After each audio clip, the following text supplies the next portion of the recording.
Good morning guys. Okay, ang reading na to guys is para sa lahat. Okay? Sapagkat ngayon is September 1. Okay, September 1. Kapapasok pa lang ng buwan ng September guys. Okay, so ang reading na to ay para sa lahat. Para to sa lahat, sa fire sign, sa air sign, sa water sign, at sa earth sign. So, tingnan natin lahat guys ang sign na babanggitin ko, okay? At depende sa inyong situation. So, unahin natin ang fire sign. Aries, Leo, Sagittarius, guys. Okay? Kung ano ang inyong mga message ngayong September. Pagpasok ng September, okay. Ngayon is September 1, guys, 2024. So, kumusta na kayo mga fire sign, Aries, Leo, Sagittarius? So, tingnan natin ang message sa inyo ngayong September 1 sa mga Aries, Leo, Sagittarius. Okay? Mga bagong tao is paparating sa inyo, guys. Okay? Bagong mga tao, but ang mga tao na to is maybe may mga konting o may dala sa inyong problema o pwede sa inyong magbigay ng problema. So, maging aware kayo mga fire sign. Okay? Ngayong September. Sa mga fire sign, tingnan natin ang inyong message today. Okay? Sa mga fire sign, Aries, Leo, Sagittarius. Five of Wands, King of Cups, and Eight of Pentacles. Okay. Maaring ito ay sa trabaho, guys. Fire sign, meron kayo mga rivals o maaring sa inyong mga negosyo, may mga konti-konting pagtatalo at mga pataasan ng, kumbaga, mga pagtatalo sa family, pagtatalo sa about sa money. Okay? Mga fire sign, ngayong September is ito ay maging aware kayo sa maaring ito ay father ninyo na maaring meron kayong mga pag-uusapan o meron kayong mga involved sa about ito sa inyong kita, about ito sa inyong money, sa inyong loob ng tahanan. Okay, tingnan natin to guys. Ang tungkol dito sa Five of Wands, King of Cups, and Eight of Pentacles. Maaring sa trabaho din guys, sa mga fire sign, Aries, Leo, Sagittarius is merong mga rival na merong mga inggitan. Okay, so mag-ingat kayo sa inyong pinapasokang company. Okay, kung saan man kayo pumapasok na trabaho. Okay, mga fire sign, tingnan natin ang advice for you. Fire sign, Aries, Leo, Sagittarius, anong advice mo sa kailang situation? Okay.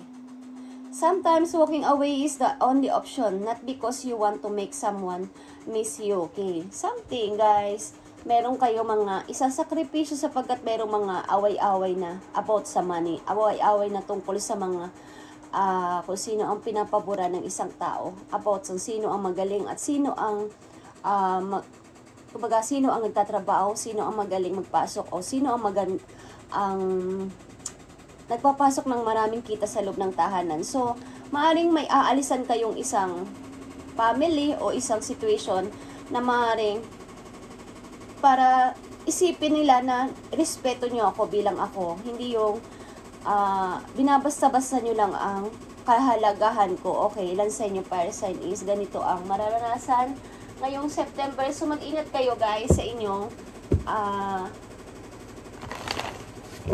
situation. Okay. Maaaring sa loob ng family may mga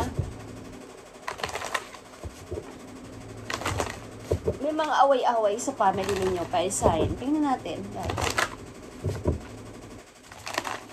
Aries, Leo, Sagittarius, September 1, 2024. Ito ay general reading, guys. Ito ay guide para sa inyong lahat at paalala. Okay. Aries, Leo, Sagittarius, universe. Okay. We're all just stardust. Okay, guys. So, ipagkatiwala nyo kay universe ang inyong mga plano, ang inyong mga gagawin. Mga fire sign. Simula ngayong araw na to, ipagkatiwala ninyo sa may kapal. Okay? Kay Lord, kay universe ang inyong mga gagawin at paplanuhin. Okay. Maaring aalis muna kayo sa situation na to para malaman ng mga taong involved sa buhay ninyo na kailangan nyo makita ang kahalagahan ko. Maaring aalisan nyo mga tao na to. o ang isang situation. Okay, di ko alam kung pag-ibig ito, but aalis kayo muna para malaman ng mga tao na to ang kahalagahan nyo. Bagamat kayo na yung nagbibigay ng malaking ambag sa family ninyo, is kayo pa yung parang wala silang respeto sa inyo, okay? Kaya mayroon kayong lungkot na mga nararamdaman. So, Aries, Leo, Sagittarius, tignan pa natin ang mga message for you ngayong September 2024. Aries, Leo, Sagittarius. Tingnan natin. Okay. Ito ay isang family talaga. Okay, 10 of Pentacles ito. At marami ding opportunity maybe ang nakahandang ninyong maranasan ngayong September, guys. Okay, ito ay 4 of Pentacles. Maraming mga alok din ang darating sa inyo at matagal mo na tong wini-wait o hinihintay. So, maaaring kayo ay aalis para dito sa opportunity na to, Aries, Leo, Sagittarius, para i-accept ang opportunity na to. At ang ilan sa inyo dito is may reunion na magaganap sapagkat maaaring matagal na tong issue ng inyong mga kumbaga, matagal na tong issue ng inyong mga pag-away-away sa family. So, kailangan ng may mangyaring pag-reunion o pag-uusap-usap about dito, okay, sa mga fire sign. Is hirap na ng ilan sa inyo kasi dito malaman kung ano na ba talaga. Kailangan na tong bigyan ng kaliwanagan, okay? So, tumako tayo sa air sign, okay? Aquarius, Gemini, Libra. Okay, Aquarius, Gemini, Libra. Tingnan natin ang inyong mga paparating o mga messages na nandito na. September 1, 2024. Okay. September na, guys. Malapit na ang Pasko. Pag dumalayo pa naman. Kaya lang sa Pilipinas, pag Berna is mga naghahanda na sila about sa tungkol sa Pasko. Okay, naging finish. Tapos na daw, done. Okay. Gemini, Aquarius, Libra, ito ang mga messages na maring dapat ninyong malaman. Okay, ngayong September, mga paalala man to o message sa inyo. Okay. Gemini, Aquarius, Libra, 9 of Pentacles is here. Ace of Cups and 5 of Cups, guys. Okay? Mukhang ngayong ngayong pagpasok ng September, guys, o ngayon na, ngayong bear na to, simula ngayong September is magiging okay ang pasok sa inyo ng money. Gemini, Aquarius, Libra, at mga bagong tao din is nagbabadya sa inyong buhay. Mga bago ninyong isipin, bago ninyong mga, kumbaga bago na yung inyong mga nararamdaman, bago na yung mga plano ninyo sa buhay. Gemini, Aquarius, Libra. Parang kailangan ko nang mag-move on talaga. Kailangan ko nang isang tabi muna tong past na to at mag-start ako ng bago. Bago ding tao. At palaguin ko pa ang aking ipon ngayong September. Simula ngayong September. Okay. Gemini, Aquarius, Libra, ano pa mga advice para sa inyo ngayong September 1, 2024?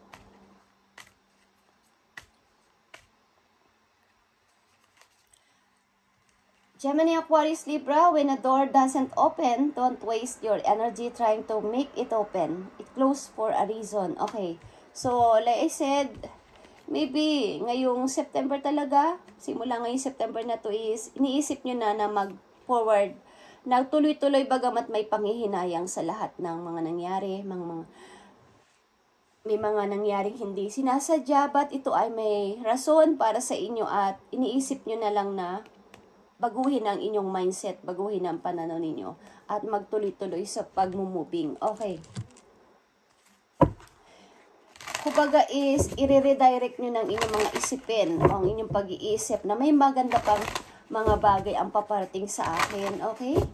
They make way for wonderful new beginning and opportunities. Okay? Gemini, Aquarius, Libra. So, ito na yung inyong mindset. Maybe simula sa araw na to, na talikuran na ng panandalian ang nakaraan at mag-focus sa paparating. Okay? Gemini, Aquarius, Libra, ito ang mga messages pa o message para sa'yo. Okay, lighthouse, don't doubt your worth. Yeah. Maaaring, yeah, tapos na to at hindi ko na, kumbaga, ayoko nang isipin pa na parang sinabi ng ibang tao sa akin na wala akong kahalaga. So, kailangan kong baguhin, pati mga pagdidecorate ko sa loob ng bahay. Lahat ng mga involved sa akin. O ang mga, maaaring kayo ay magpapalit-palit ng mga furniture, okay? Ng mga kasangkapan nyo sa bahay. Magpapalit kayo ng style, magde-decorate kayo, okay? Para sa inyo rin, pagbabago. Pati inyong style ng hair, magbabago kayo, Gemini. Aquarius, Libra, okay, is mag-change kayo ng looks niyo, pati kulay ng buhok is magpapalit kayo, okay? Tingnan natin ang message pa dito. Aquarius, Gemini, Libra, September 1, 2024. Okay. Seven of Pentacles. The Emperor. And the Hierophant. Okay, guys.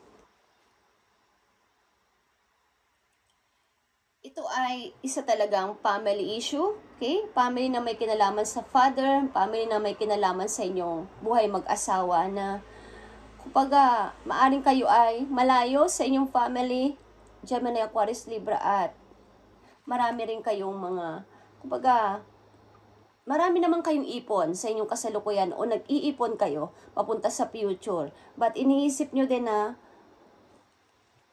wala na yung tao na pagbibigyan ko nito. Wala na yung taong nangako sa akin o nangako kami sa isa't isa na magiging magkasama forever. At medyo may lungkot but kailangan nyo mag-start ng bago. Aquarius, Gemini, Libra. Okay. As Emperor, kailangan mong maging matatag at matapang dito sa problema na to sa inyong family. Okay? Kung ito man ay may kinalaman sa buhay mag-asawa or sa inyong mga magulang. May sangkot na mga father, mother dito. Okay? Sapagkat maybe, kapag hindi mo na pinipilit o hindi mo na muna dapat ipilit ang halimbawa mayroon kayong sigalot o away ng inyong family na pinagsarhan ka na ng parang wag ka na ditong uuwi o wag ka na ditong makakauwi-uwi or talagang away ito sa family is so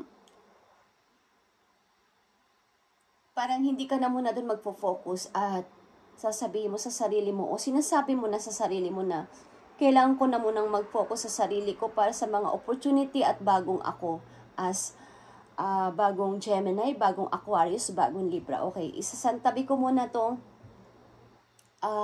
kung hindi nila ako kaya pang tanggapin sa ngayon, why not na hindi ako mag-start ng bago para sa sarili ko, okay? Aquarius, Gemini, Libra, ito ang inyong message ngayon, September 1, okay? So, tingnan natin guys. Dumako tayo sa water sign, sa Scorpio, Pisces, Cancer. Ang oras ngayon ni 6:46 guys, ng umaga. Okay, September 1, 2024 sa mga Scorpio, Pisces, Cancer. Tignan natin ang message sa inyo ngayong September 1. Pakita mo ang mga messages mo sa mga water sign. Spirit guide from heaven.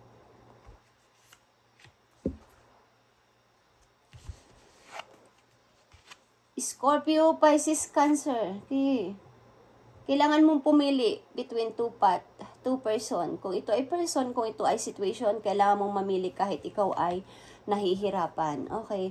Kailangan mong pumili ng isa lang. Huwag kayong mamangka sa dalawang ilog, Scorpio, Pisces, Cancer, or magdalawang isip sa dalawang situation. Kailangan nyong pumili simula sa araw na to. Kailangan nyong mag-decide. Okay? Scorpio, Pisces, Cancer. Tingnan natin ang message for you. Scorpio, Pisces, Cancer, message for you o paalala. Have more faith in yourself. Okay? Be proud of how you are navigating every curveball that life throws at you. Okay? How you deal with those times shows your true inner resilience. Nothing can break that. That in itself in an inspiration for others. Keep shining your light. Okay. So, kailangan mong pumili ngayon at kailangan mong mamili kung ano ba talaga ang dapat mong i-choose dito o gawa ng decision sapagkat kailangan mo nang malaman kung saan ka nararapat na tao, kung sinong nararapat sa iyong tao, at saan napat ka dapat lumakad. Okay? Para kung paano mo, kumbaga, kahit anong nangyari sa iyong mga nakaraan is, alam mo kung paano siya i-handle. Okay?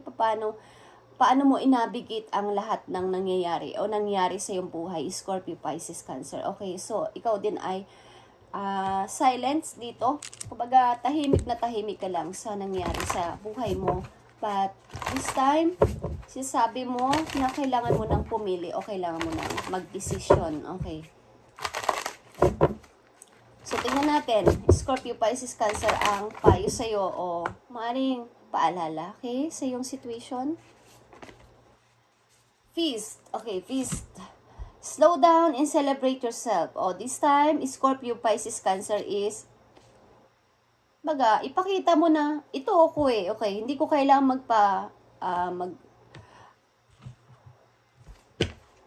ipakita na, ang kaharap mo ay bis ng, parang pinipilit mo ang sarili mong makibagay sa mga tao na hindi naman ikaw yun. Kumbaga, yung looks mo, basta ka na lang naharap sa tao na hindi ka naman masyadong nagme-makeup, pero yung kaharap mo todo-todo yung makeup, todo-todo yung ang pananamit niya is grabe, pero ikaw basta lang, pero pinipilit mo silang pakibagayan dati at silence ka lang. Kumbaga sa bahay, kung may kasama kayong benan, Scorpio, Pisces, Cancer is pinapakibagayan nyo sila.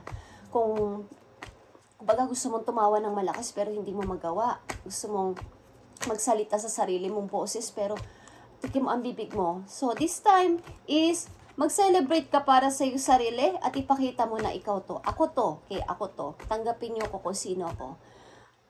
Scorpio, Pisces, Cancer. Tanggapin nyo ko kung sino ako at wag nyo akong husgahan kung ano ko. Bahala kayo sa buhay nyo, okay? Scorpio, Pisces, Cancer, slow down and celebrate yourself. Kung dating pag kumakain kayo is walang tunog dahil nakikiramdam kayo sa paligid, siyempre baka masabihan kayo. Pero ngayon gawin mo ang gusto mo, okay? O gusto mong gawin yung ikaw na ito ngayon. Ako na to ngayon. Bakit kailangan kong magbalat kayo sa harapan ninyo? Bahala kayo kung tanggap nyo o hindi. Okay. Message pa para sa inyo, Scorpio, Pisces, Cancer. Okay. So, yan. Ace of Wands is here. Binibigyan ka ng kapalaran o ni God ng offer o ng isang parang, baguhin mo ang pananaw mo, bayaan mo sila, okay? Baguhin mo ang sarili mo. Gawin mo ang gusto mo. Mag-start ka ng sayo. Okay? Three of Pentacles. Mag-start ka ng sayo kahit walang-wala ka. Kahit mag-umpisa ka sa umpisa, okay? The Wheel of Fortune is here, guys. Okay, and kung ito ay naka-reverse, ang ibig sabihin, wala pa sa tamang timing sa ngayon na darating yung hinihintay mo, but darating siya, okay? At ito ay isang offer para sa iyo ng kapalaran. Okay, guys? Scorpio, Pisces, Cancer. Gawin mo ang gusto mo kung ano man yan. At maaaring kailangan mo nang pumili o magdesisyon this time. Ipakita mo yung true ano mo. Huwag kang magbalat kayo, okay? Scorpio, Pisces, Cancer, kung hindi ka naman masaya sa paligid, kung hindi naman masaya ang puso mo, why? Bakit ka nagbabalat kayo para lang ma-please sila, okay? Scorpio, Pisces, Cancer. So, tingnan natin. Mag-move on na tayo, okay? Salitang move on. Okay, guys, sa Earth sign, Capricorn, Virgo, Taurus, para to sa inyo, guys. At siguro, mag-reading tayo, hingi tayo ng message about sa mga yung nakaraan kong mga ni-read is ipa-follow up natin o i-update natin mamaya. Okay, guys. Capricorn, Virgo, Taurus, tingnan natin ang inyong message ngayong September 1, 2024. Capricorn, Virgo, Taurus, ano ang gusto mong sabihin? Spirit guides from heaven. Sa mga Capricorn, Virgo, Taurus, 4 of Wands, 5 of Pentacles, and 10 of Wands, guys. Okay. Maaaring, guys, meron kayong binild o meron kayong itatayo, itatatag o i-build. Okay? Kung ano man ang word doon, guys. At may kakulangan kayo sa money at ang hirap. Okay. Something, guys, meron kayong, kung kayo ay nasa isang family na merong konting paghihirap o hindi naman masasabing sobrang hirap sa money, but kailangan natin magtipid, kailangan natin wag gumastos ng napakarami this time. Ang ilan sa inyo ay negosyante at maaaring mayroong problema sa inyong negosyo, may konting, hindi naman lugin-lugi, but ang laki ng responsibility dito sa negosyo na to. Okay, Capricorn, Virgo, Taurus. Tingnan natin ang message for you. Advice mo sa mga Capricorn, Virgo, Taurus na nandito sa reading. Bigay mo spirit guides from heaven. Okay. Those difficult times will pass. Okay. Nothing but last forever. The sun will shine again. The birds will sing. The clouds will clear and you will be glad you keep moving forward. You will soon be rewarded for your patience. Hold on. You are far stronger than you think. Okay. So, kung naranasan mo to sa yung itinatag na business, ang maraming responsibilidad o pagkalugi or what is, pagda-down sa negosyo ninyo is, wag ka dapat mawala ng pag-asa. At ang lahat ng bagay ay may ganito talaga, may ups and down. Okay, at ito ay difficult para sa iyo but nothing but last forever. Okay, Capricorn, Virgo, Taurus. At kung ito ay isang family, maaaring may kakulangan kayo sa money sa loob ng bahay at maraming responsibilidad, but lalagpasan nyo to. Katulad na sinabi ko, patience, hold on. Magkaroon ka ng mahaba pang pasensya, Capricorn, Virgo, Taurus. You are far stronger than you think. Okay. So, may malayo pa ang mararating mo kaysa sa iniisip mo. So, huwag kayong mag-alala. Okay? September 1, 2024. Capricorn, Virgo, Taurus. Ito ang inyong advice. Okay, sa inyong situation na to. Capricorn, Virgo, Taurus. Nakikita mo tong clover. Okay? Clover is here. Release your guilt. Meron kayong mga guilt din. Maybe meron kayong mga iniwan o may mga inalisan kayong friend, may nakaaway kayong friend, may nakaaway kayong malapit sa buhay ninyo, involved sa buhay ninyo na napakalapit. Okay, at may guilty ka. Okay, hindi ko alam kung ang ilan sa inyo Capricorn, Virgo, Taurus is nasunugan ng ilan sa inyo. Okay, nagkaroon ng alamat din ang inyong samahan ng inyong kaibigan. So, mayroon kayong mga guilty na nararamdaman sa inyong puso. Okay. Maaring ang isa sa inyo ay, hindi ko alam, Capricorn, Virgo, Taurus, kung kayo ay nagtaksil sa inyong friend or mayroon kayong kinuha sa kanya. Okay, or vice versa, na may guilty hanggang ngayon sa inyong puso at gusto nyong ibalik ang inyong naging samahan, mainit na samahan, o talagang magandang samahan dati. Merong kang kinuha na parang, kumbaga dapat ikaka-unlad niya, kinuha mo yung chance na yon. Okay? So, tingnan natin ang mga message pa sa'yo, Capricorn, Virgo, Taurus dito. Okay. So, yeah, nakita mo to. Three of Swords. Capricorn, Virgo, Taurus, kayo ay lonely, kayo ay sad, okay? Sapagkat di ko alam guys kung kayo ay involved, Capricorn, Virgo, Taurus, ang ilan sa inyo sa isang third party at merong nasangkot dito na malapit sa buhay ninyo. At maring nasira yung mainit ninyong pagsasamahan dati ng tao na to at meron kang guilty sa kasalukuyan sapagkat gusto mong ibalik ang dating malalim ninyong samahan. Okay? So, ito muna ang inyong message ngayong September 1, 2024 sa lahat ng sign. Okay? At titingnan natin mamaya kung ano pa ang ibibigay na message sa inyo ng inyong spirit guides from heaven. Okay? Thank you and God bless guys. And mamaya ulit tayo mag-usap-usap. Okay? Thank you and God bless. At pagpalain kay ni Lord, lalo na ngayong pumasok na ang bago na namang araw. Okay? September 1 na ngayon guys, 2024. Thank you and God bless.